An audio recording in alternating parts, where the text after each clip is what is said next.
Welcome to ఎథిస్ట్ bulletin. I'm దక్షవరం ఎథిస్ట్ సెంటర్ విజయవాడ. ఐఎమ్ సుదీప్తి వర్ధన్ ఎథిస్ట్ సెంటర్ విజయవాడ. ముఖ్యాంశాలు: బానిస భావం ఏ రూపంలో ఉన్నా ఆస్తికత్వమే. ఆస్తికత్వం అభివృద్ధికి ఆటంకం. ప్రముఖ నాస్తికులు గోరా. మత విశ్వాసాలు విజ్ఞాన శాస్త్ర ప్రగతికి అవరోధాలు కాకూడదు. వైర్లెస్ కనుగొన్న ప్రఖ్యాత శాస్త్రజ్ఞులు గుగ్లిల్మో మార్కోని. భార్య ఎప్పుడూ భర్తకి ఎడమవైపే ఉండాలనడం మూఢనమ్మకమే. డాక్టర్ సమరం.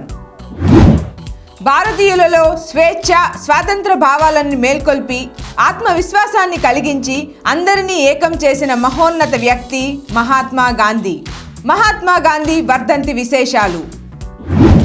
యూట్యూబ్లో డాక్టర్ సమరం మల్టీ ఛానల్ నెట్వర్క్లో అలరించనున్న మరికొన్ని కొత్త ఛానల్స్.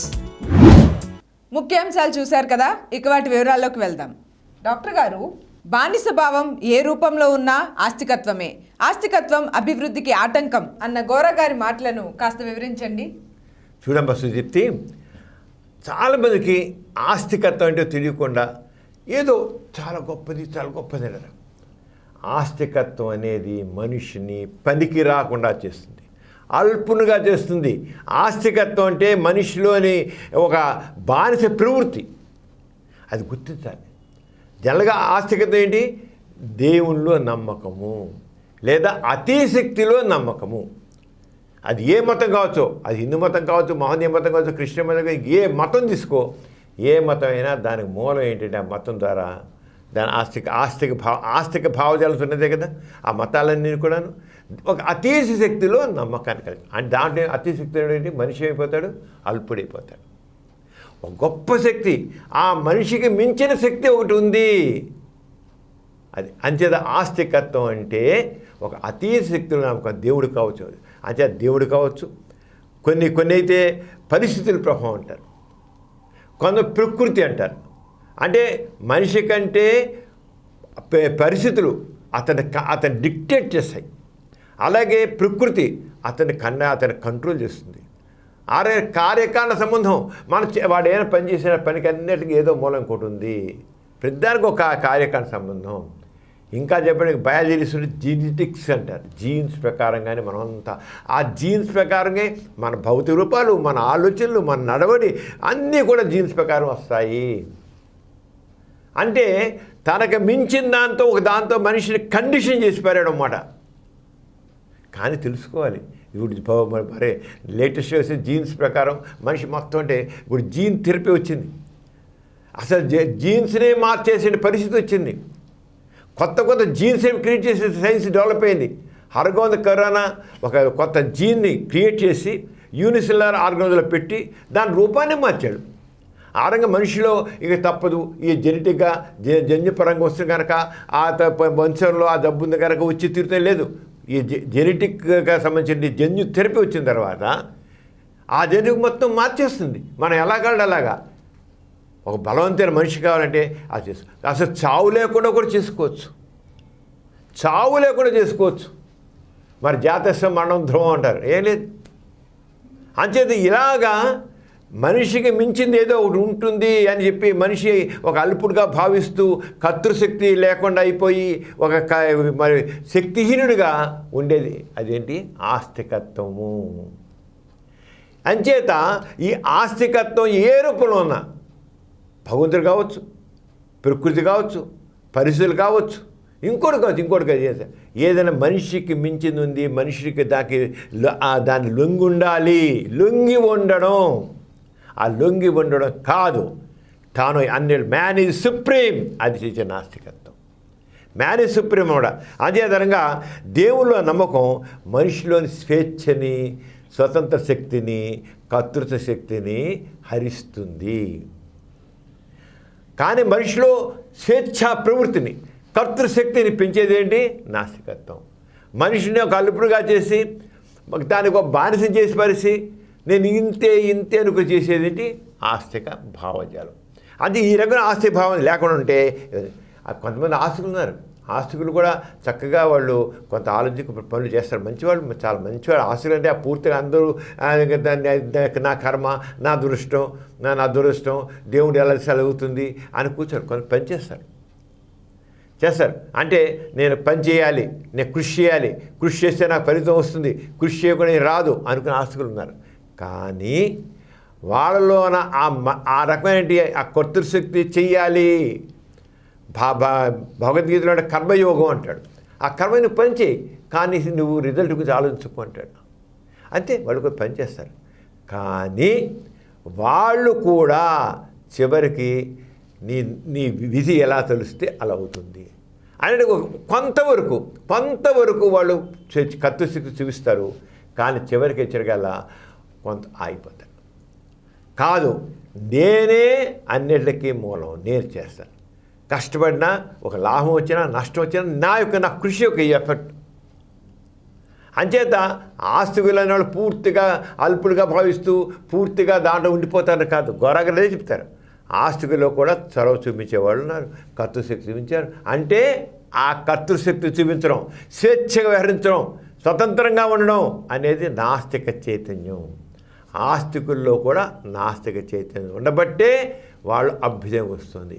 కానీ ఎవరైతే వాళ్ళు ఆ రంగం ఎఫర్ట్ చేయరో వాళ్ళు వెనక్కుంటారు. అంచేత నిజంగా ఆస్తికత ఏంటి? అంతా దేవుడు ఎలా తెలుస్తుంది, దైవ నిర్ణయం. ఆస్తికత దైవ నిర్ణయం. కానీ ఆస్తికుల్లో ఎవరైతే కర్తృశక్తిని నమ్మకుండి చొరవ చూపిస్తూ వాళ్ళు ముందుకు వెళుతుంటారో దానివల్లే కాస్త అభ్యుదయం వస్తుంది. కొంతవరకే, అది గుర్తించాలి. కొంతవరకే, పూర్తిగా కాదు. పూర్తిగా అభ్యుదయం వచ్చే దేని ద్వారా అంటే నాస్తికత్వం వల్లే, పూర్తిగా నాస్తికత్వం వల్లే. అంచేత ఆస్తికత్వం అనేది ఆస్తిక సిద్ధాంతం తీసుకున్నట్లయితే అతిశక్తిలో నమ్మకం అనేది అతిథి అంటే తనకు మించే శక్తి ఒకటి ఉంది. దేవుళ్ళు నమ్మకం అనేది అభివృద్ధికి ఆటంకం. ఘోరంగా చెప్పినది, అభివృద్ధికి ఆటంకం. నువ్వు ఏం కొత్త చేయలేవు, ఆగిపోతావు. కొంత వాళ్ళు ఆగిపోతావు, నమ్మలేవు, ఆశకు నమ్మలేవు.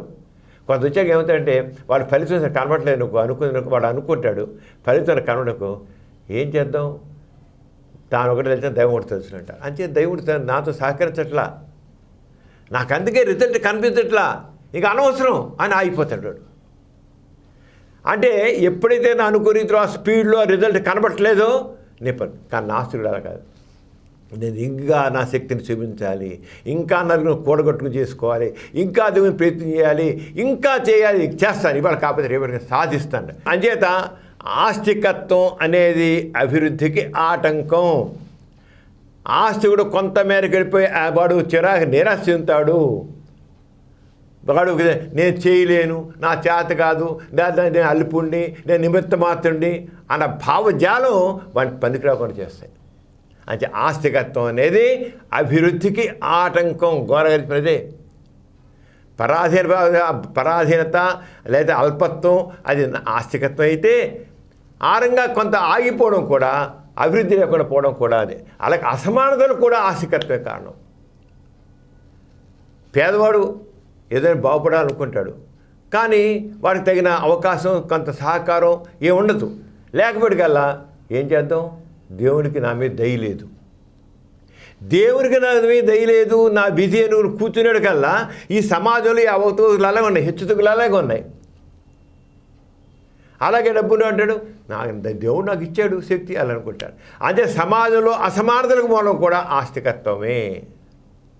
అంచేత సరైనటి చైతన్యం, నాస్తిక చైతన్యం, కర్తృశక్తి మీద నమ్మకం తీసుకొచ్చి మనిషిలో ఆ క్రియేటివిటీని పెంచేది నాస్తికత్వమే. అంచేత ప్రతి ఒక్కడు కూడా ఆస్తికత్వం అంటే ఏంటి, నాస్తికత్వం అంటే ఏదో దేవుడు లేదన్న మాత్రం నాస్తికత్వం కాదు, అది గుర్తించాలి.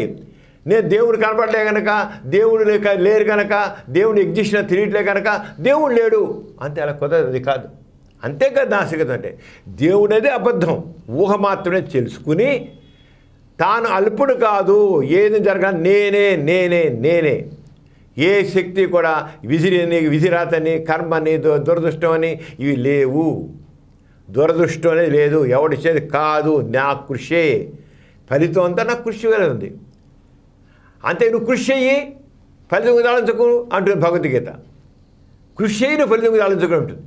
నో, కృషి చెయ్యి, ఫలితం చూడు. వాళ్ళ ఫలితం నువ్వు పొందలేకపోతే నీ శక్తి సరిపోలేదు, ఇంకా నువ్వు కూడగొట్టుకో, లేదు నీ ప్లానింగ్ మార్చుకో, నీ మెదడు మార్చుకో, నీకు ఆలోచనలు మార్చుకో, దాని తగ్గట్టు చేసుకో. అదే నాస్తికత్వం.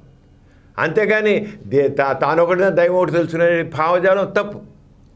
అంచేత ఎవరైతే స్పష్టంగా అర్థం చేసుకుంటారో ఆస్తికత్వం అంటే ఒక అతిశక్తుల నమ్మకం, మనిషిని నిమిత్తం మాత్రం అనుకోవడం, అది ఆస్తికత్వం. అల్పుని ఆస్తికత్వం.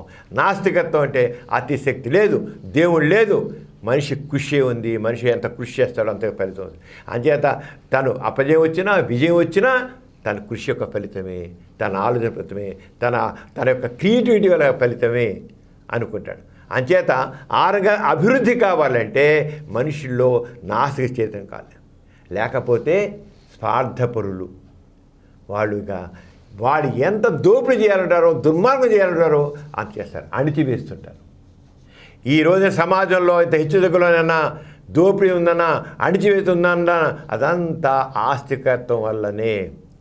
అంటే పేదవాడుగా ఉంటున్నాడే కారణం నేనేం చేయగలను, దేవుడికి నా మీద దయలేదు, దేవుడు దయలేదు, మీకు ప్రార్థించుకొచ్చాడు, దేవా నన్ను రక్షించు, నాకేదో ఇయ్యి అంటుంటాడు.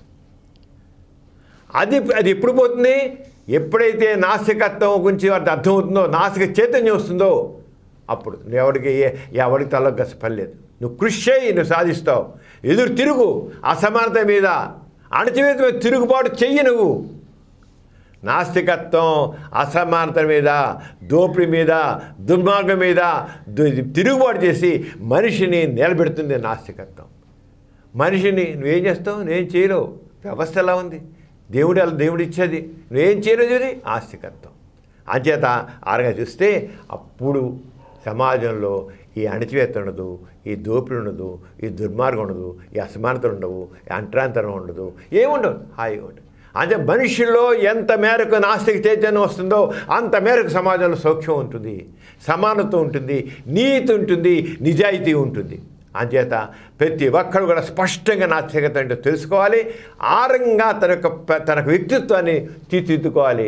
దాంతో తప్పకుండా వస్తుంది. అంతేగాని ఒక అబద్ధం మీద, ఒక ఊహ మీద ప్రతి నాస్తికత, దేవుడు ఊహ, ఒక అబద్ధం, దాన్ని తీసుకుని ఆ అబద్ధానికి తాను దాసం అయిపోతే వ్యవస్థ అంతా కూడా తారుమారైపోతుంది. ఒక గోడ మీద ఒక భూతమం వేసాట, తర్వాత తాను గీసిన బొమ్మకి అయ్యో దెయ్యం భూతం అంటే భయపడితే ఎలా ఉందో ఆస్తికత్వం కూడా అంతే. ఈ మనిషే ఈ దేవుడు సృష్టించాడు. ఆదిమ మానవుడు తనకి ఏడు తెలియనప్పుడు దేవుడు ఉంటాడు అనుకున్న ఊహల్లో తను చేసుకున్నాడు. చివరికి దానికి దాసం అయిపోయాడు. దాని చుట్టూ కానీ సృష్టించాడు. ఆ ఒకటి ఊహలకి ఒక దేవుడు అన్నాడు, అతిశక్తి అన్నాడు, ఇంకేదో అన్నాడు, అది చేశాడు. అందుకే ఇదంతా అబద్ధాలు. ఆస్తికత్వం అంతా అబద్ధం మీద వచ్చిన వ్యవస్థ, అది గుర్తించండి. ఆస్తికత మొత్తం ఒక అబద్ధం, ఊహ అబద్ధం మీద మనిషిని పనికిరాకుండా చేశారు. అంచేత అటువంటి సిద్ధాంతానికి నుంచి మనిషి బయటపడ్డప్పుడే సమాజంలో అసమానతలు అవుతాయి, సమాజంలో నీతి పెరుగుతుంది, సౌఖ్యం పెరుగుతుంది, అన్ని బాగా జరుగుతాయి. అదే నాస్తికత్వం. డాక్టర్ గారు, మన ప్రతి బులెటిన్లో సామాజిక పురోభివృద్ధికి, మానవ కళ్యాణానికి తోడ్పడిన ఒక ప్రముఖ మహనీయుని గురించి చెప్పుకుంటున్నాము. ఈసారి ఎవరి గురించి చెప్తున్నారు? ఇవాళ కూడా ఒక మంచి మహనీయుడు. అసలు చిన్న వయసులోనే నోబెల్ ప్రైజ్ వచ్చిన మహనీయుడు గురించి చెప్పుకున్నాం. ఈయన ఎవరో కాదు, వైర్లెస్ అని మనం వైర్లెస్ లేకుండానే మనకి ఈరోజు చూస్తున్నాం. సెల్ ఫోన్ అవ్వచ్చు, టీవీ కావచ్చు, లేదా ఏదైనా కావచ్చు, అన్ని వైర్లెస్ సెట్స్ అని చూస్తాం కదా. అక్కడ వైర్ ఉండదు, వైర్లెస్ అంటే వైర్ లేనిది, వైర్తో కనెక్షన్ లేనిది. దాంతో మనం టీవీ చూస్తున్నాం, రేడియో వింటున్నాం, అంత వైర్లెస్సే కదా, అన్నీ వైర్లెస్సే. వీటికి ఆద్యుడు ఎవరంటే ఆయన గుగ్లిమో మార్కోని అంటే తెలుసు, గుగ్లిమో మార్కోని. ఈయన ఇటలీ దేశంలో ఆయన జన్మించారు. ఎప్పుడు 1874 ఏప్రిల్ 20, 1874 ఏప్రిల్లో ఇటలీలో జన్మించారు. ఇది ఎంత ఇదంటే చిన్నప్పటి నుంచి సైన్స్ గురించి చాలా ఇంట్రెస్ట్ ఉంది. ఏదైనా కొత్తది కనిపెట్టాలి, కొత్తది చేయాలి, సైన్స్ చేయాలి. ఆయన 20 సంవత్సరాల వయసులో, 22 సంవత్సరాల వయసులో రాత్రిపూట ఆయనకు చిన్న ఇల్లు ఉంది, పైన ఫస్ట్ ఫ్లోర్లో ఆయన కూర్చొని చేస్తున్నాడు. అర్ధరాత్రి ఒక కొత్తది ఆయన కనిపెట్టుకెళ్ళాడు. వాళ్ళ అమ్మని మరి అప్పుడు ఎవరికైనా కొత్తది చేసినప్పుడు వాళ్ళకి చూపించాలి, ఇంకోటి చూపించాలి తహతహ ఉంటుంది. ఆయన కింద వాళ్ళ అమ్మ నిద్రపోతుంటే అమ్మ వెళ్ళరా అని తీసుకెళ్ళాడు, పైకి వెళ్ళాడు. మరి కొడుకు కదా పైకి అత్తతో పాటు పైకి వెళ్ళాడు. వెళ్ళిన తర్వాత ఆ అమ్మని ఒక రూమ్లో కూర్చుంటే ఆయన ఒక రూమ్లోకి వెళ్ళాడు, ఫస్ట్ ఫ్లోర్లో కూర్చి కొంత వీళ్ళ ఏంటైంది, ఏమి లేదు, అక్కడ ఇన్స్ట్రుమెంట్ ఉంది, కింగ్ ట్రింగ్ ట్రింగ్ ట్రింగ్ ట్రింగ్ అని మోగింది. వచ్చి చూసావా అన్నాడు. ఆమె అసలే నిద్రలో ఉంది. ఏముందిరా, గంట మోగినదిగా అని. ఆ గంట మోగడానికి అక్కడ వైర్ లేదు. ఆయన ఒక 20 అడుగుల దూరంలో అక్కడ వైర్లెస్ యంత్రం మిషన్ ద్వారా చేశాడు. అంటే మామూలు వాళ్ళకి గొప్ప అది ఇన్వెన్షన్, ఫస్ట్ టైం వైర్లెస్. ఇక్కడ బటన్ నొక్కితే అక్కడ ఉంది రింగ్ అని మోగింది. ఈరోజు సెల్ ఫోన్లు చిన్నపిల్లలు వాడుతారు, కానీ వైర్లెస్తో ఆ రంగా రేడియేషన్ సంబంధించి వేవ్స్ ఆ తరంగాలను చేసి ఆ రంగం ద్వారా చేయడం మొదట అక్కడ దాన్ని చేసిన 22 ఏళ్ళ వయసుకే 22 వయసుకే అయినా చేసి అక్కడితే చాలా దాన్ని బాగా చేసి మొట్టమొదటేమో 20 అడుగుల దూరం, తర్వాత 2000 అడుగుల దూరం అలా చేసుకుని వరుసగా వచ్చారు. ఏ అమ్మాయి అయితే ఏముందిరా దీంట్లో గంట మోగింది అంతేగా అంది. గంట మోగింది అంతేగా అంది, కానీ ఆ గంట మోగడానికి వెనకాతలు ఎంత ఇద్దో చూడు. అయితే ఈయనకు ముందు కూడా కొంతమంది వైర్లెస్ గురించి చేశారు, కొంత చేశారు, కానీ దాని మీద డెవలప్ చేసింది ఈ మార్కోని. ఆ మార్కోని చేసి తను చేసుకొస్తుంటే ఆయన చాలా చేశాడు అన్నమాట. వీళ్ళు అంటే అప్పుడు చూడాలి అమ్మ అనుకుంది, మరి వీళ్ళు చాలా స్పార్క్ ఉంది వీళ్ళను, అంచేత దీన్ని తీసుకెళ్ళి అది ఇటలీలో ఉంటే లాభం లేదు, ఇటలీలో పెద్ద సైంటిస్టులు వాళ్ళు లేరు, అంచేత ఇంగ్లాండ్ తీసుకెళ్ళిపోవాలి. ఆవిడ ఇంగ్లాండ్ చేసే చెందింది, అంటే తల్లి మాది ఇంగ్లాండ్, ఆయన తండ్రి ఏమో ఇటలీకి చెందినవాడు. అని చెప్తే ఇంగ్లాండ్ తీసుకెళ్ళి అక్కడ సైంటిస్టులో నా కుర్రాన్ని మా అబ్బాయిని పెడితే ఇంకా పైకి వస్తాడు అనుకోండి. ఆయనకి ఇంగ్లాండ్ తీసుకెళ్ళి అంటే ఎప్పుడు కూడా మరి పేరెంట్స్ సహకారం కాదు కదా, ఇంగ్లీష్ అక్కడ మాత్రం ఇంకా బాగా అక్కడ చేసి ఇంకా ఎక్కువ చేసేసి అసలు ఖండాంతరాలకు కూడా ఇల్లేట్ చేశాడు వైర్లెస్. ఆ రోజు అక్కడ దాంతో చాలా ఆయనకి 28 దాదాపు 30 సంవత్సరాల వయసులోనే ఆయనకి నోబెల్ ప్రైజ్ వచ్చింది. చిన్న వయసులో వైర్లెస్కి నోబెల్ ప్రైజ్ వచ్చింది. అవును, మరి వైర్లెస్ అనేది షిప్స్ సముద్రంలో ఉంటాయి, సముద్రంలో అంటే సముద్రంలో ఏమైనా ప్రమాదం తుఫాన్లు వచ్చాయిదో వెంటనే అక్కడి నుంచి వాళ్ళు SOS పంపించేసి ఇక్కడ చేసుకుంటున్నారు. 6 విమానాలు అన్నిట్లో కూడా సైన్యంలో అన్నిట్లో కూడా ఈ మార్కోని కనిపెట్టినటువంటి ఈ వైర్లెస్ డివైసెస్ వండర్ఫుల్గా తోడ్పడుతాం కూడా, అందుకని వెంటనే ఇచ్చారు. అయితే ఊరుకుంటారా మతవాదులు, ఈ చూసేసి అక్కడి నుంచి పెద్ద గోల. ఆవిడ వైరస్ అంటున్నాడు, కానీ ఆ వైరస్ పెట్టు చూడండి దాంట్లో వైర్లు ఉన్నాయట. అసలు ఇక్కడిదక్కడ వైర్ లేదు కదా, ఈ పెట్లు వైర్లు ఉన్నాయట. ఆ వైర్లెస్ అన్నాడు, కానీ వైర్లెస్ పెట్లు వైర్లెస్ పెట్టుంది అంట వైర్లే, ఆ వైర్లో పెట్టి వైర్లెస్ అంటాడేంటి ఆయన కూడా ఆయన హేళన చేసి ఆయన చేసినాడు ఉన్నారు. ఇంకా కొంతమంది అయితే మతవాదుల అమ్మాయి లేడీస్ అయితే అమ్మో ఈయన అలా పంపిస్తున్నాడు, ఆ గాల్లో వెళ్తే తరంగాలు మా శరీరంలో చెడిపోయి మా ఆరోగ్యం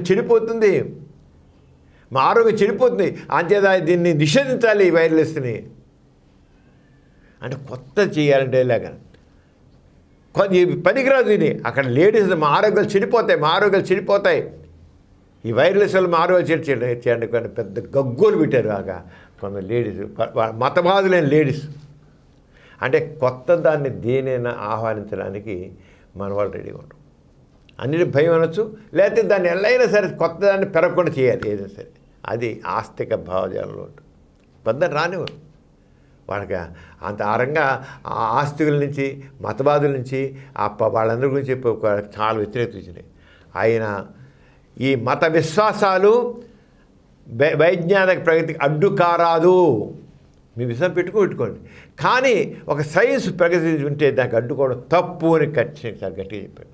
అయితే కొంత సైంటిస్టులు అందరూ కూడా అప్పటికి చేశారు. అరంగా ఆ మోషన్ ప్రయత్నం చేసి అరంగా వైర్లెస్ మీద చాలా చేశాడు.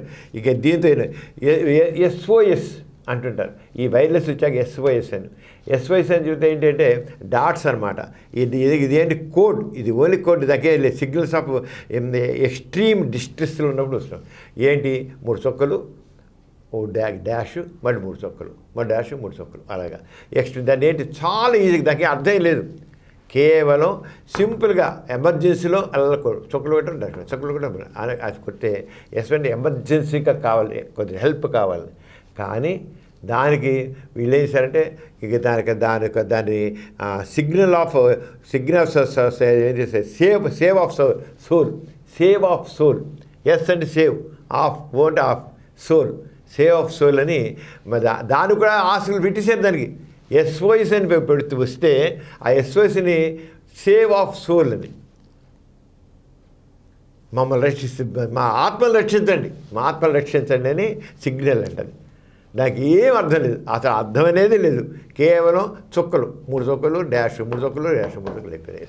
దాన్ని ఎస్ఓఎస్ అంటే మనకి ఎప్పుడైనా అవసరం ఉంటే అది చాలా ఈజీగా చేయడం కోసం. అంటే దీన్ని ఎలా మార్చుకుంటారో, ఎలా ఉంటాయో ఇవన్నీ మనకి ఆస్తులు ఏ రకంగా దాన్ని చేస్తారు. ఆ రంగా ఎంతో ఎస్ఓఎస్ ఇంకా తీవ్ర లండన్లో రేడియో స్టేషన్ పెట్టాడైనా ఈ రంగా ఎన్నో చేసి దాంతో దేశాలన్నింటిలో ఉన్న చాలా ఇదేడు చాలా గొప్పగా ఆ సైన్స్ ప్రగతి, ముఖ్యంగా వైర్లెస్ అనేది అసలు జీవితంలోనే ఒక విప్లవం తీసుకొచ్చింది, సైన్స్లో విప్లవం తీసుకొచ్చింది. అంటే ఎవరినైనా సైంటిస్ట్ తీసుకున్నట్టయితే వాళ్ళు దేవుళ్ళని నమ్ముకోవాలి, అతిశక్తులు నమ్ముకోవాలి, వారు కృషిని నమ్ముకున్నారు. ఆ కృషిలో ఫెయిల్యూర్స్ దేవుడు మనకు అనుకూలంగా లేని అనుకోలే. మన కృషి ఎక్కడ ఫెయిల్యూర్ వస్తే ఎక్కడ చేసిన దానికి తప్పు ఉందన్నమాట. నేను దాన్ని రెక్టిఫై చేసినట్టయితే నేను తప్పకుండా సక్సెస్ అవుతాను. ఆ రకంగా చేశారు. అదే నాస్తిక చైతన్యం. సైన్స్ అక్కడే నాస్తికత్వానికి సైన్స్కి ఎక్కడ పోయిందంటే కృషి, దాన్ని తప్పు దిద్దుకుంటూ వెళ్ళడం, ఎట్లా సాధించడం. తక్కువ అలా కదా ఆస్తికతలు మానసిక దాన్ని తీసే ఫెయిల్యూర్ వస్తే దేవుడికి మన మీద లేదు, అంతే గొడవడతారు. అది మనిషిలో ఎంత మేరకు నాస్తిక చైతన్యం ఉంటుందో అంత మేరకు అభివృద్ధి ఉంటుంది, ప్రగతి ఉంటుంది. ప్రగతికి కావాల్సిన ఏంటి?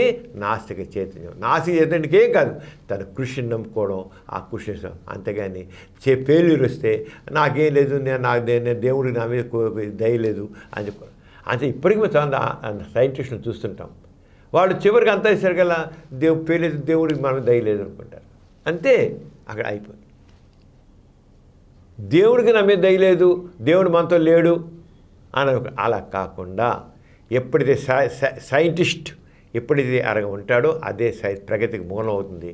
అరంగం ఉంటేనే సైన్స్ ముందుకెడుతుంది, సమాజానికి సౌఖ్యం చేకూరుతుంది. ఎథీస్ట్ బులెటిన్లో చిన్న విరామం.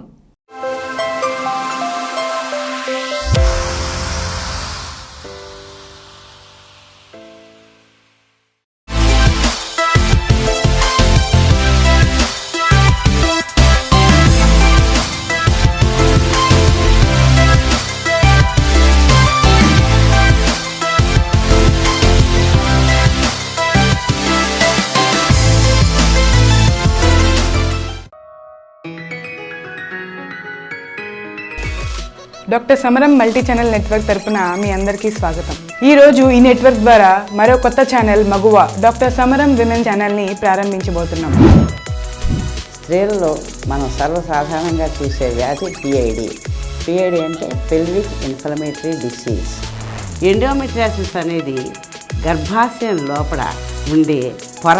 ఈ పొరనే మ్యూకస్ పొర అంటారు. గర్భాశయం ఇలా ఉంటుంది, దీని లోపల ఉండే ఈ పొరని ఎండోమెట్రియం అంటారు. ఆడపిల్ల ఏముందండి, బయటికి వెళ్ళిపోయేదే కదా, చదువు అంత అవసరమా అని అనేవారు అని అంటూ ఉంటారు. కానీ ఇప్పటికీ అంటున్నారు. అది మనం ఫ్యాక్ట్గా తీసుకోవాలండి. స్త్రీలు కూడా పైకి రాగలరు. ప్రతి వాళ్ళు కూడా జీవితంలో ఒక ఆశతో బతకాలి. ఆ ఆశే మనల్ని ముందుకు నడిపిస్తుంది. భారతీయ మహిళలు స్వాతంత్రోద్యమంలో పాల్గొని తమలో దాగున్న శక్తి సామర్థ్యాలను సమాజంలో నిరూపించుకున్నారు. ఎండ కన్నెరగని గృహిణులు, వీధి గడప తొక్కని మహిళలు, అక్షరం ముక్క కూడా రాని ఆడువారు ఎందరో భారతీయ స్వాతంత్రోద్యమంలో పాల్గొని వారి శక్తి సామర్థ్యాలను నిరూపించుకున్నారు. మహిళా సాధికారతను సాధించడం కోసం స్థాపించబడిన ఈ ఛానల్ ఆ దిశగా మా ఈ కార్యక్రమాలతో మీకు మరింత చేరువవుతుందని ఆశిస్తూ మళ్ళీ కలుద్దాం. అథీస్ట్ బులెటిన్కి తిరిగి స్వాగతం.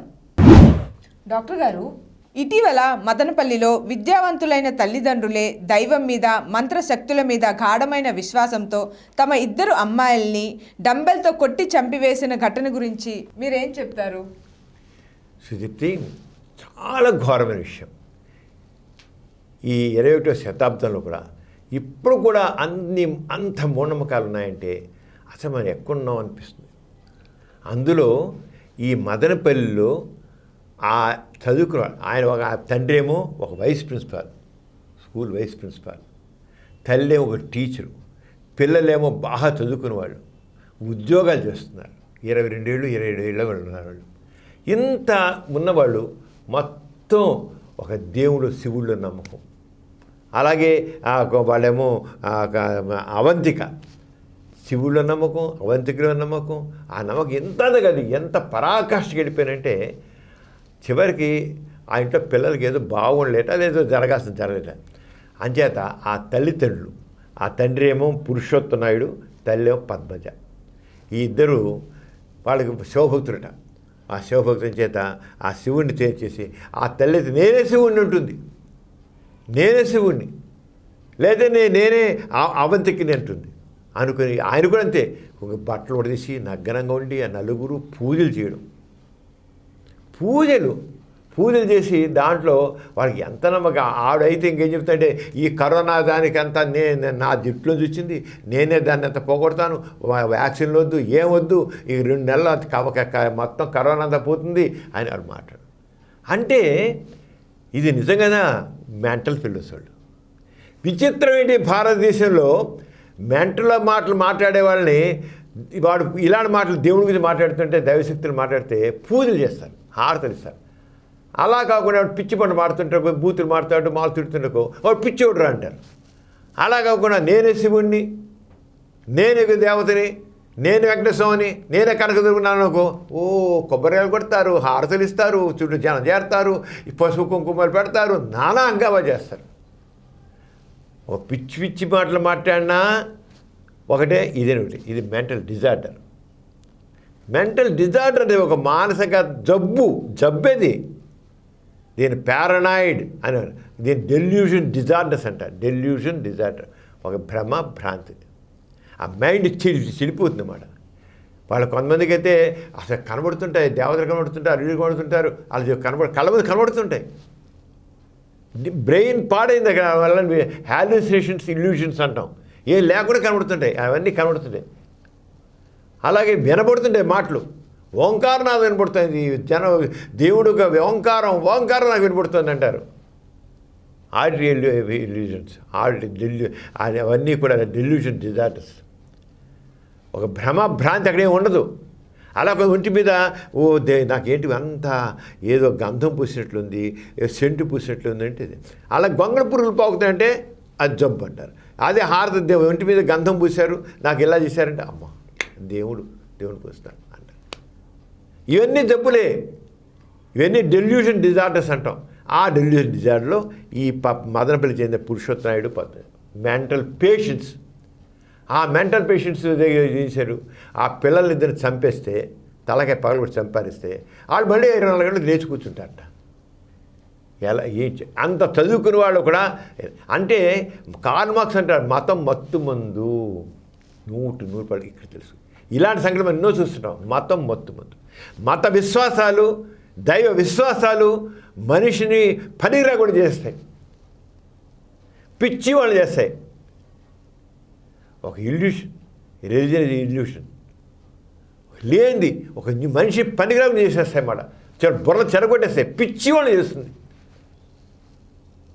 అంచేత ఆ రంగా వీళ్ళకి అసలే మెంటల్ డిజార్డర్. అంత సమస్తం నలుగురు కూడా కూతుళ్ళు అలాగారు. వాడు ఆ చచ్చిపోయి లేచి వస్తారు, ఏం లేచి వచ్చారు, వీళ్ళు జైలుకి వెళ్ళారు, వాళ్ళు ఇక్కడ కూర్చున్నారు. అంచేత ఎవరైనా నాకు దేవుడు కనబడుతున్నాడు, దేవత కనబడుతోంది, దేవత మాటలు కనబడుతున్నాయని చెబితే వాళ్ళ దేవత అనుకోవద్దు, వాళ్ళని తీసుకెళ్ళి మెంటల్ హాస్పిటల్ చేర్చండి. లేకపోతే వాళ్ళ తలకైనా పలుకొడతా, ఇది తలకైనా పలుకొడతా, మీ తలకైనా పలుకొడతారు వీళ్ళు. ఆ దేవుడు నీ పక్కింటి వాళ్ళు తలకాయ పలుకొట్టమన్నారు అన్నీ అనుకుంటే ఆ పక్కింటి వాళ్ళు తలకొడితే పోయి పలుకొడతారు. ఆయన పలుకొడితే ఇప్పుడు పద్మజి అదే పని చేసి ఉంటుందేమో. ఆవిడ వినబడి ఉంటే మీ చుట్టూ తలంతా తలగొట్టు, ఇల్లు తగలబెట్టు, ఇల్లు తగలబెట్టేస్తుంటారు వీళ్ళు పిచ్చోడు. అంతే అసాధారణంగా ప్రవర్తిస్తే, ఇలాంటి మాటలు మాట్లాడుతుంటే వాళ్ళు తప్పకుండా వాళ్ళని అదుపులో పెట్టి వాళ్ళకి చేయాలి. అసలు వాళ్ళు నిజంగా చంపని అంటేసేలు జైల్లో పారారు. 2 రోజులు ఆగారు తీసుకెళ్ళారు అరెస్ట్ చేయడానికి. ఎందుకని? భయం. దేవుడికి సంబంధించిన వాళ్ళు దేవుడు మళ్ళీ ఏమవుతుందో అని. అంచేత ఏ బాబాలు కానీ, ఏ స్వామీజీలు కానీ, ఏ అమ్మవార్లు కానీ ఎవరైనా సరే ఇలాంటి మాటలు మాట్లాడుతుంటే, ఎక్కువ మాట్లాడుతుంటే, ఇలాంటి పూజలు చేస్తుంటే ముందు అరెస్ట్. అర్థం ఇదే. అసలు మనకి ఉన్నాయి, మన యాక్ట్స్ ఉన్నాయి.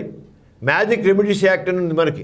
ఆ మ్యాజిక్ రెమెడీస్ ఏదన్నా లేనివి అసత్యమైనవి చెప్పి చేస్తుంటే అవన్నీ మోసపూరితమైనవి చెప్పేసి.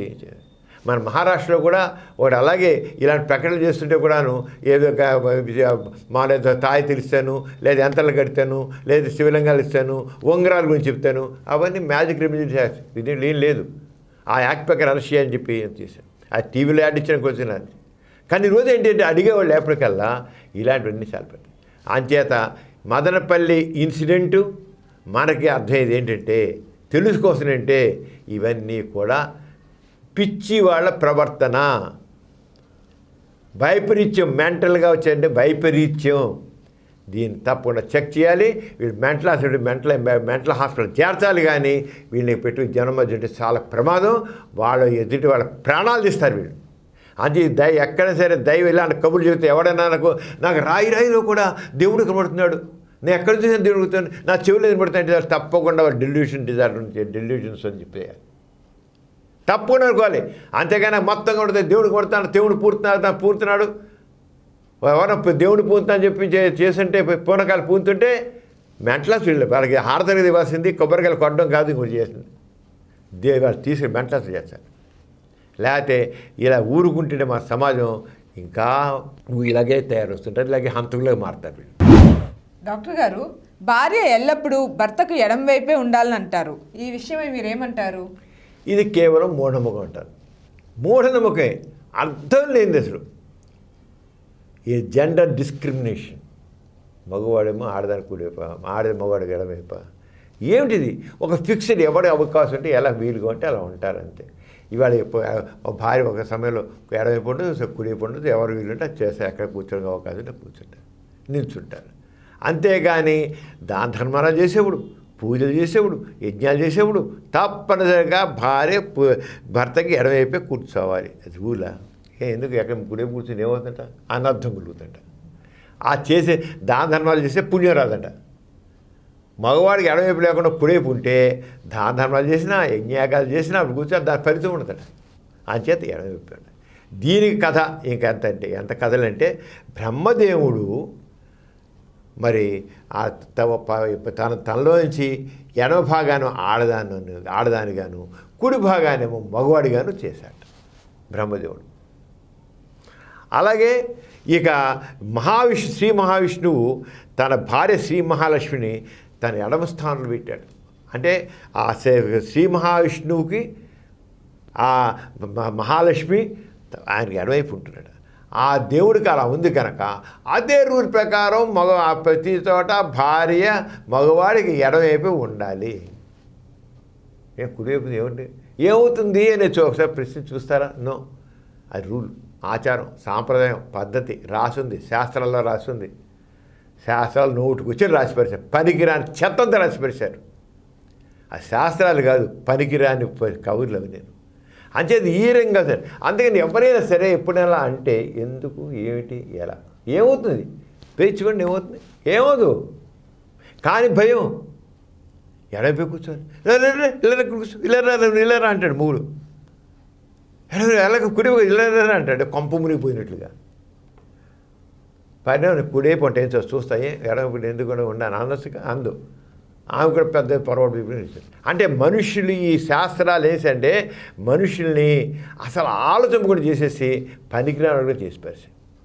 అంచేత ఇప్పుడే చదువుకునే వాళ్ళు కానీ విద్యార్థులు ఏం చేయాలంటే కనీసం విద్యత గలవాళ్ళు, చదువుతో సంబంధం లేదు, చదువుకున్న వాళ్ళు కూడా చాలా విద్యత లేదు, విద్యత ఉపయోగించి వివేకం ఉపయోగించి మనుషులందుకు ఆలోచన శక్తి ఉంది చక్కగా చేస్తే. అంచేత అలాంటిది ఏం లేదు. అంచేత బ్రహ్మదేవుడు లేడు, మహావిష్ణువు లేదు, మహాలక్ష్మి లేదు, ఏమీ లేదు. వీళ్ళందరూ ఒట్టి మనం కల్పించిన పాత్రలు. ఇవన్నీ ఊహలే, కల్పన పాత్రలు. ఓ సినిమాలో కూడా రూల్స్ ఉంటాయి, కల్పన చేసే. అలాగే ఇప్పుడు కథలు ఉంటాయి కదా, పైన కల్పించడం. ఇవి కూడా అంతే. ఇవన్నీ కల్పించలేదు తప్ప బ్రహ్మదేవుడు లేడు, మహావిష్ణువు లేడు, మహాలక్ష్మి ఎవ్వరు లేరు. అంచేత దీనికి ఏ సంబంధం లేదు. భార్య భర్తలు వాళ్ళకి వీలు ప్రకారం సార్ ముందు వెనక ఎడమే కూర్చోవచ్చు, కుడివైపు కూర్చో, ఎలా కూర్చోవచ్చు, ఏ రకంగా కూర్చోవచ్చు. అంతేగాని ఇలాంటి నమ్మకాలు అర్థం లేనివి, దానివల్ల ఏమీ దాంట్లో అర్థం లేదండి. ఎథీస్ట్ బులెటిన్లో చిన్న విరామం.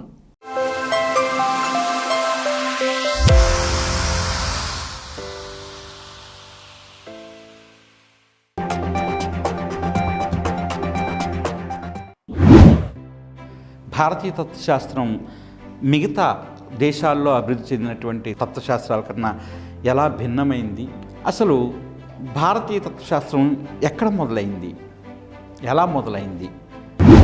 ప్రపంచవ్యాప్తంగా చాలా నాగరికతల్లో తాత్విక సాంప్రదాయాలు మొదలయ్యాయి. గ్రీకు తత్వశాస్త్రము, చైనా, భారతదేశము, ఈజిప్టు ఇటువంటి చోట్ల తాత్విక సాంప్రదాయాలు మొదలయ్యాయి. వేదాలు, 4 వేదాలని, అందులో ప్రతి వేదంలోనూ కూడా ఋగ్వేదము, యజుర్వేదము, సామవేదము, అథర్వణ వేదంలో ప్రతి వేదంలో కూడా ఒక్కొక్క దాంట్లో మళ్ళీ 4 భాగాలు ఉంటాయి. సంహిత, బ్రాహ్మణాలు, అరణ్యకాలు, అలాగే ఉపనిషత్తులో ఉంటాయని తెలుసుకున్నాము. ఈ ఆర్యుల యొక్క సంస్కృతిలో మొట్టమొదట చనిపోయినటువంటి వ్యక్తి ఎవరంటే యముడు. మనకి మరణం తర్వాత ఎక్కడికి వెళ్తాం అనేది ఒక ప్రశ్న, మరణం తర్వాత మనలో ఏ భాగం వెళుతుంది అక్కడికి అనేది ఇంకో ప్రశ్న.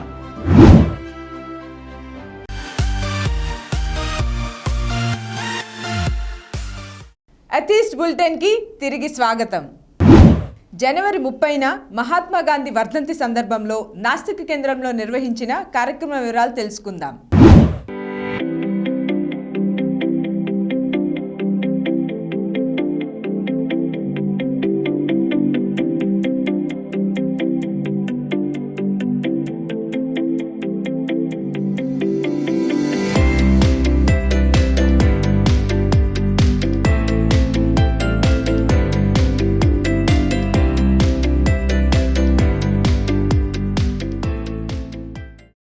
మహాత్మా గాంధీ వర్ధంతి 73 సంవత్సరాలు అయింది. ఆయన మన మధ్య లేకుండా అయిపోయి, కానీ ఆయన మన మధ్య ఉన్నట్టున్నారు. ఎందుకంటే మన భారతదేశం అంతా కూడా ఆయన జాతిపితగా భావించి ఆయన ఆదర్శాలను మనం అమలుపరిచే కృషి చేస్తున్నాం. గాంధీ గారి ఆయుధాలు ఏంటి? సత్యం, అహింస, సత్యాగ్రహం. అంచేత ఏ సమస్య పరిష్కారం అవ్వాలంటే అహింసాయుతంగానే కావాలి. మన భారతీయ స్వాతంత్ర్యం రావాలంటే గాంధీ గారితో అంత అహింసగానే చేసుకొచ్చి వచ్చారు. కానీ మన దేశంలో కూడా కొంతమంది మరి ఇలా రాదు, అహింస రాదు, అది ఏం కాదని చెప్పేసి వాళ్ళు విప్లవ పంథా చేసుకుని హింసాబంధ పద్ధతిలో చేశారు. కానీ ఏంటి, గాంధీ గారి ప్రకారం మొత్తం ప్రపంచం అంతా ఎవరు చూసారు? గాంధీ గారు చూసారు. మనిషి మానవత్వం మూర్తి భవించిన వ్యక్తి మహాత్మా గాంధీ. మానవత్వ మూర్తి సమానత్వం కాదంటే జీవితం సమానం అంటే ఆ రకంగా చేయాలని అందరూ గాంధీ గారి భావాలు అంకితం కావాలని కోరుకుంటున్నాను. మనందరం కూడా మన గాంధీ గారి బాటలో నడవాలని కోరుకుంటున్నాను. ఆయన సిద్ధాంతాలను, విధానాలను మనందరం ప్రతి రంగంలోనూ పాటించడానికి కృషి చేయాలి. శాంతి, సత్యం, అహింస ఇవే ఆయన ఆయుధాలు, ఇవే ఆయన మార్గాలు. అతి పెద్ద బ్రిటిష్ సామ్రాజ్యాన్ని ఎదిరించి మనకి స్వాతంత్ర్యాన్ని ఈ ఆయుధాలతోనే ఆయన సాధించి పెట్టారు. ఈ విషయం ఏమంతా చిన్న విషయం కాదు. ప్రపంచంలోనే మన దేశానికి ఎంతో ప్రత్యేకత రావడానికి ఇదే కారణంగా నిలబడింది. జై హింద్ అందరికీ. ముందుగా మహాత్మా గాంధీ అనగానే మనకి స్వాతంత్ర దినోత్సవం రోజు ఆయన గుర్తొస్తారు, లేకపోతే ఆయన జయంతి రోజు, లేకపోతే ఇలాంటి వర్ధంతి రోజు గుర్తొస్తారు. అది కాదు మహాత్మా గాంధీ అంటే. మనం ఇప్పుడు ఆయన స్వతంత్రం వచ్చిన తర్వాత ఎన్నో నిర్మాణ కార్యక్రమాలు చేపట్టాలని ఆయన ఒక ఎజెండా రాసుకున్నారు. ఇప్పుడు మన యువత ఎంతో ఎంతో నేర్చుకోవాల్సింది ఆయన ఆదర్శాలని. ఆ ఆదర్శాలన్నింటినీ కూడా మనం మరుగున పడిపోవడం వల్ల వాటిని మనం బయటికి తీసుకురాలేకపోతున్నాం. ప్రతి ఒక్క జీవితంలో ప్రతి ఒక్క మనిషి కూడా గాంధీ గారి ఒక ఆదేశాలను అనుసరించి ఆ విధంగా ఎప్పుడైతే మనం ముందుకెళ్తామో అప్పుడే మనకి అసలైన స్వతంత్రత వచ్చింది. ఆయన కోరుకున్నది ఇంకా ఎందరో మహానుభావులు కోరుకున్న సుస్వరాజ్యం మనం తీసుకురావాలని, దానికి తగిన కృషి మన వల్ల అవుతుంది, మనం చేయాలి అన్నదే నా ఆశ. ఈరోజు మన మహాత్ముడు, మహానుభావుడు, జాతిపిత అయినటువంటి మహాత్మా గాంధీ 73వ వర్ధంతి దినోత్సవం. నిజంగా గాంధీ గారు దేశంలో ఉన్నటువంటి ప్రజలందరినీ ఆయన ప్రభావితం చేసినంతగా ఎవ్వరూ ప్రభావితం చేయలేదు. ఆయన ఆయుధాలు సత్యము, అహింస, వాటితోనే ఆయన మనకి స్వాతంత్ర్యాన్ని తీసుకొచ్చారు.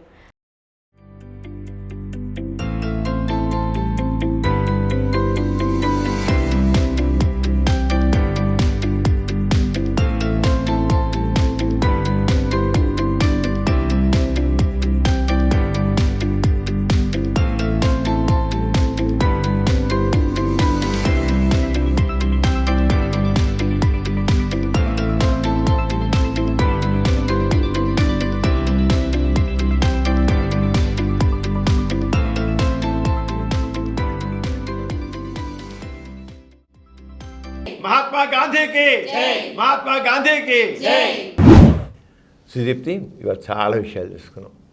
మనం ఎథీ సెంటర్లో రకరకాల యాక్టివిటీస్ చేస్తాం కదా. అటు వాసమహేళలో కానీ, లేకపోతే నాస్య కేంద్రంలో కానీ, లేకపోతే సంస్కారంలో కానీ, ఆర్చంతంలో కానీ, గోరా సైన్స్ సెంటర్లో కానీ, ఇలా ఎన్నో కార్యక్రమాలు రకరకాల కార్యక్రమాలు చేస్తున్నాం. ఇవన్నీ కూడా మనం డాక్టర్ సమరం మల్టీ ఛానల్ నెట్వర్క్లో ఎథీ సెంటర్ ఛానల్ ఉంది, దాంట్లో ఇవన్నీ మనం పెడతాం. రకరకాల విషయాలు వస్తున్నాయి. డాక్టర్ సమరం మల్టీ ఛానల్ నెట్వర్క్లో మరి 16 ఛానల్స్ రన్ చేస్తున్నాం. 16 రకరకాల విషయాల మీద మనం చాలాసార్లు చెప్పుకున్నాం. 16 ఛానళ్ళు. ఇప్పుడు ఈ ఎథీస్ట్ బులెటిన్ కూడా మరి ఇప్పుడు కొత్తగా ఒక మన ఛానల్స్ పెడతాం. ఎథీస్ట్ ఛానల్ అని, atheist bulletin channel. Atheist bulletin ఛానల్లో ఇప్పుడు ఇంతవరకు మనం ఎథీస్ట్ బులెటిన్కి సంబంధించి తెలుగులోనే మనం చూస్తున్నాం. అలా కాకుండా ఇంగ్లీష్, హిందీలో కూడా ప్రతి నెల 2 సార్లు వచ్చేట్లుగా చేస్తున్నాం. ఇప్పుడు 16 ఛానల్స్ కాకుండా కొత్తగా డాక్టర్ సమరం మల్టీ ఛానల్ నెట్వర్క్లో ఇంక 3 ఛానల్. ఒకటి ఎథీస్ట్ బులెటిన్ ఛానల్ అనుకో, ఇంగ్లీష్లో, తెలుగులో, హిందీలో అవి వస్తున్నాయి. 3 ఇది కాకుండా కొత్తగా ఇంకోటి ఫుడ్ వరల్డ్ సంబంధించిన రుచి అభిరుచి ఫుడ్ వరల్డ్ ఛానల్. డాక్టర్ సమరం ఫుడ్ వరల్డ్ ఛానల్లో రుచి అభిరుచిని ఇప్పుడు చాలామంది కొత్త ఆడపిల్ల కానీ కొత్త పెళ్ళి అయిపోతున్నారు. అంతలో పెద్ద వంటలు కూడా వాళ్ళకి వంటలు చేరుకోరు. అంచేత మామూలుగా చేసే వంటలు, పిండి వంటలు కావచ్చు, ఏదైనా కావచ్చు, కూరలు కావచ్చు, ఇప్పుడు కాదు, వాటి గురించి ఎలా తెలియని ఒకటి. రెండోది కొత్త కొత్త వంటకాలు, అలాగే పౌష్టికాహారం సంబంధించిన వంటకాలు, అలాగే ఒక ఆంధ్రప్రదేశ్ కాకుండా రాజస్థాన్ కావచ్చు, గుజరాత్ కావచ్చు, బెంగాలీ కావచ్చు, తమిళ కావచ్చు, కేరళ కావచ్చు, మన దేశంలో ఒక్కొక్క రాష్ట్రంలో ఒక రకమైన వంటకాలు, చాలా వంటలు చాలా రుచికరమైన వంట, వాటన్నిటి గురించి కూడా మనం తెలుసుకోవడం. అంచేత అలాగే ఇతర చైనీస్ వంటకాలు, ఎన్ని రకాల థాయ్ వంటకాలు, ఇలాంటివన్నీ కూడా తెలుసుకున్నామని ఈ ఛానల్ పెడతాం. అది ఫుడ్ వరల్డ్ సంబంధించిన రుచి అభిరుచి అని ఆ రంగా చేస్తున్నాం. అదొకటి. ఇంతే కాకుండా స్పోర్ట్స్ అనేది దాదాపు మనందరి జీవితంలో భాగం అయిపోయింది.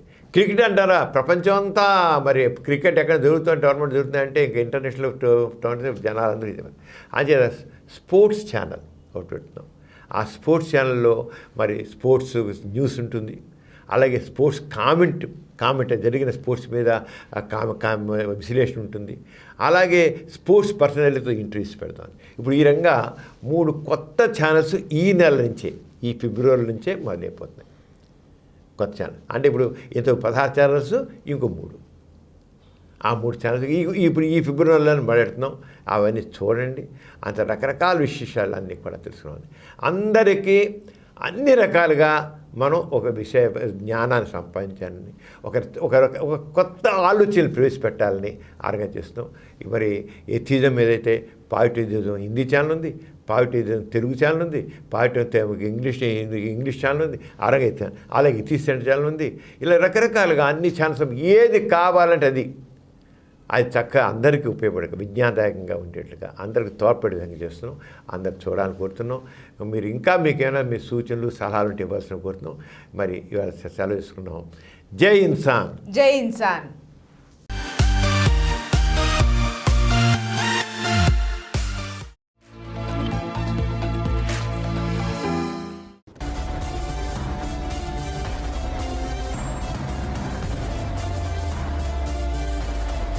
Please download Samaram multi-channel app and watch your favorite channels from your mobile. App available on Google Play Store and subscribe to the channels.